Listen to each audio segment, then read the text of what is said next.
시간에는 히브리서 12장 15절에서 17절의 말씀을 그리스도인 삶의 강령이라는 제목으로 나누겠습니다. 15절입니다.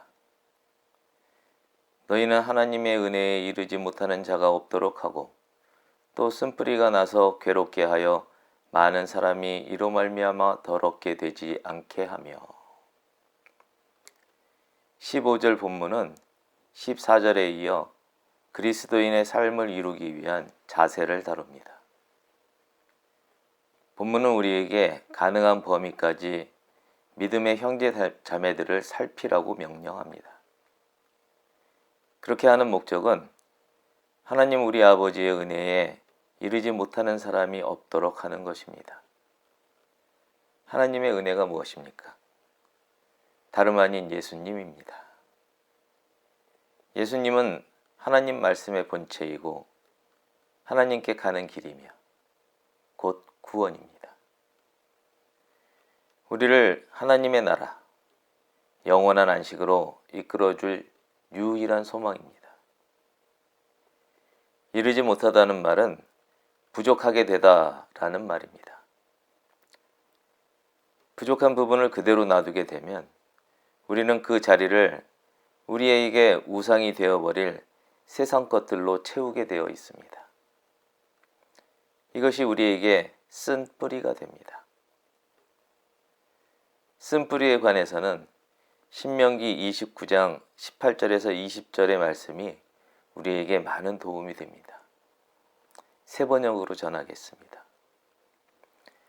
당신들 가운데 남자나 여자나 가족이나 지파가 주 우리 하나님으로부터 마음을 멀리하여 다른 민족의 신들을 섬기려고 해서는 안 됩니다. 당신들 가운데 독초나 쓴 열매를 맺는 뿌리가 있어서는 안 됩니다. 그러한 사람은 이런 저주의 말을 들으면서도 속으로 자기를 달래면서 내 고집대로 하여도 만사가 형통할 것이다 할 것입니다. 당신들이 그런 사람을 그대로 두면 맹렬한 재난을 만나서 파멸되고 말 것입니다. 주님께서는 그런 사람을 용서하지 않으십니다. 주님께서는 그런 사람에게 주님의 분노와 질투의 불을 퍼부으실 뿐만 아니라 이 책에 기록되어 있는 모든 저주를 그에게 내리게 하실 것입니다. 그리하여 주님께서는 마침내 그의 이름을 하늘 아래에서 지워버려서 아무도 그를 기억하지 못하게 하실 것입니다. 헬라어 본문은 이 뿌리가 위로 난다 라고 말합니다. 굉장히 큰 메시지를 우리에게 전하고 있습니다. 뿌리는 땅 아래로 자라야 하는 것이지 땅 위로 자라는 것이 아니지 않습니까? 뿌리가 위로 나면 그 나무는 결국 죽고 맙니다. 또 뿌리에 관해서는 우리가 흔히 말하기를 좋은 것은 땅에 잘 내리도록 하고 나쁜 것은 뿌리채 뽑으라고 말합니다. 뽑힌 뿌리는 햇살에 말라 죽게 되고 종국에는 불쏘시개가 됩니다. 위로 자란 뿌리라는 표현은 이런 의미를 내포하고 있습니다. 다른 한 가지는 아래로 자라야 할 것이 위로 자란다는 점에서 거역을 의미합니다. 섭리, 하나님의 창조의 뜻에 대한 거역을 말하는 것입니다. 결국 거역이란 하나님이 없다라고 하는 행위입니다. 그런 사람은 이미 살아있지만 생명은 없는 것입니다. 이른바 스스로 생명을 버렸다는 말입니다. 그런데 더 큰 문제가 있습니다. 뿌리는 나뭇가지보다 뻗어가는 힘이 커서 주변의 다른 나무, 다시 말해서 주변의 형제 자매에게 닿게 된다는 것입니다. 그렇게 해서 그 쓴 것이 그들을 오염시키게 됩니다. 근주자적, 근묵자흑. 붉은색을 가까이 하는 사람은 붉게 물들고 먹을 가까이 하는 사람은 검게 물든다는 말입니다. 착한 사람과 사귀면 착해지고 악한 사람과 사귀면 악해진다는 비유이죠. 이 말처럼 주변 사람들까지 우리가 아는 바 세상 것들로 물들게 되는 것입니다. 이런 자매가 확인되더라도 우리의 힘으로 돌이킬 수 없을 때가 있습니다. 이럴 때는 가만히 성령님께 맡겨야 하는 줄을 명심하도록 주님의 이름으로 권면합니다. 16절입니다. 음행하는 자와 혹 한 그릇 음식을 위하여 장자의 명분을 판 에서와 같이 망령된 자가 없도록 살피라.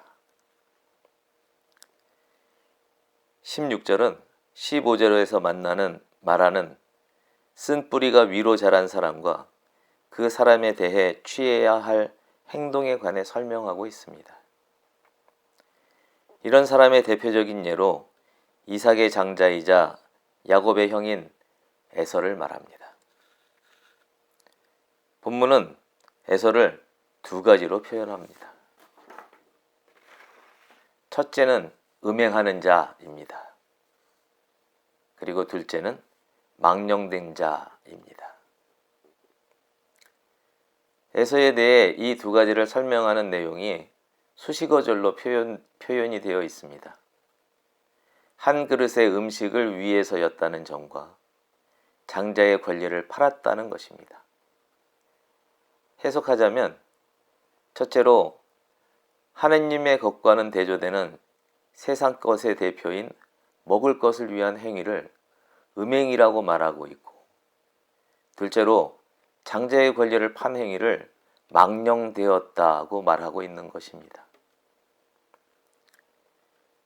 40일 곡해를 끄는 예수님께 사탄이 나타나서 내가 만일 하나님의 아들이거든 명하여 이 돌들로 떡덩이가 되게 하라는 시험으로 도전했을 때 예수님이 사람이 떡으로만 살 것이 아니요 하나님의 입으로부터 나오는 모든 말씀으로 살 것이라 하였다는 말씀으로 물리치신 사건과는 정말로 무척이나 대조적입니다.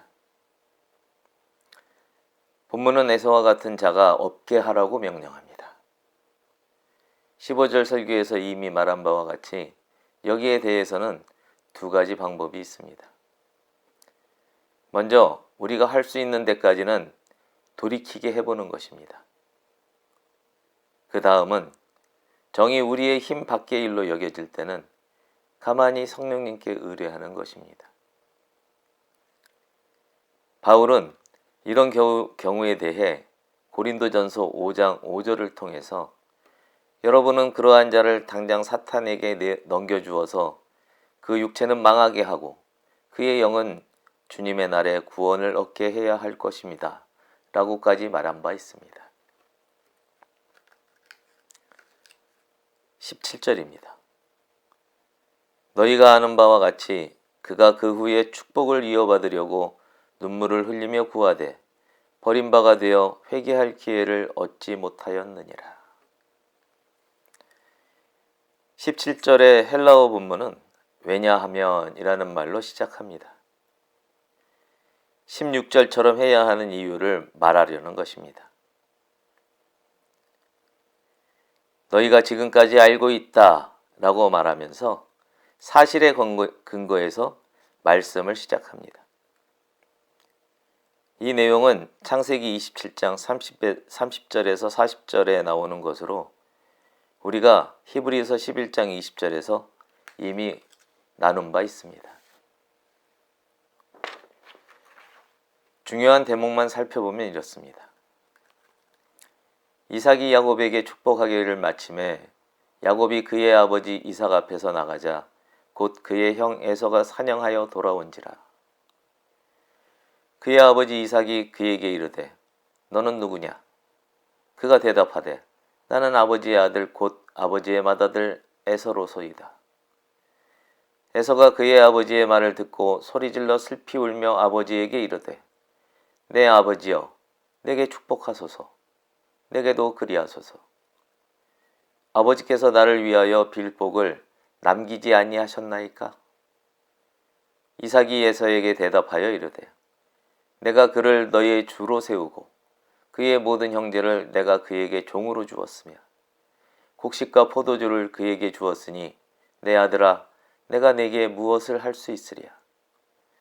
에서가 아버지에게 이르되 내 아버지여 아버지가 빌 복이 이 하나뿐 일이이까 내 아버지여 내게 축복하소서 내게도 그리하소서 하고 소리를 높여오니 그 아버지 이삭이 그에게 대답하여 이르되 네 주소는 땅의 기름짐에서 멀고 내리는 하늘 이슬에서 멀 것이며 너는 칼을 믿고 생활하겠고 네 아우를 섬길 것이며 네가 매임을 벗을 때에는 그 멍에를 네 목에서 떨쳐버리리라 하였더라.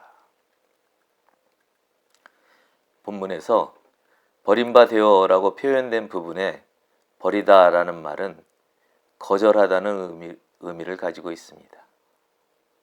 그리고 회개라는 말은 반전이라는 의미를 가지고 있습니다.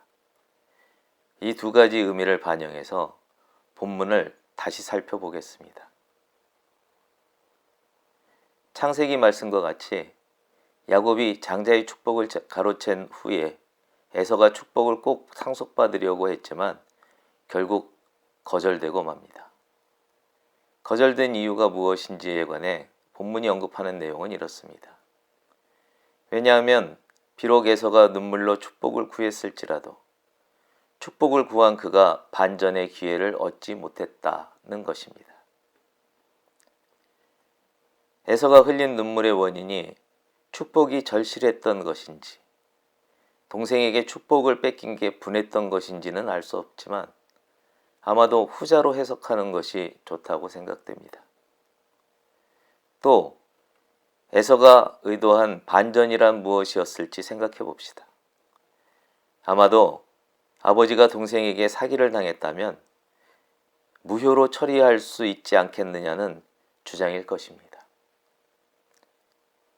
이삭의 처지에서는 에서를 아끼는 마음으로 축복을 되돌리고 싶었겠고 만일 그랬다면 에서에게는 큰 위로가 되었을 거라 짐작이 됩니다.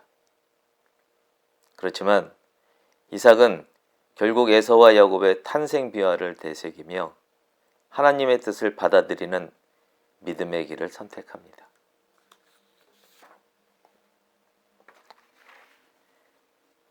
그러나 이 사건을 통해 거짓 위안으로부터 자유로워진 에서는 화목을 청해온 동생을 받아들이게 됩니다. 이른바 이삭의 축복과 같이 그의 목에서 멍에를 떨쳐버리게 되는 것입니다. 여러분, 우리는 지난 삶의 수많은 순간에 선택의 기로에 섰을 것이고 지금도 그리고 앞으로도 그럴 겁니다. 성령님의 가르침에 귀를 기울이십시오. 어떤 길이 사랑의 길이고 예수님의 길, 곧 하나님의 길인지를 구분해서 부디 자신이 좋아하는 방향이 아닌 하나님의 뜻을 따르는 여러분 되기를 주님의 이름으로 축복합니다.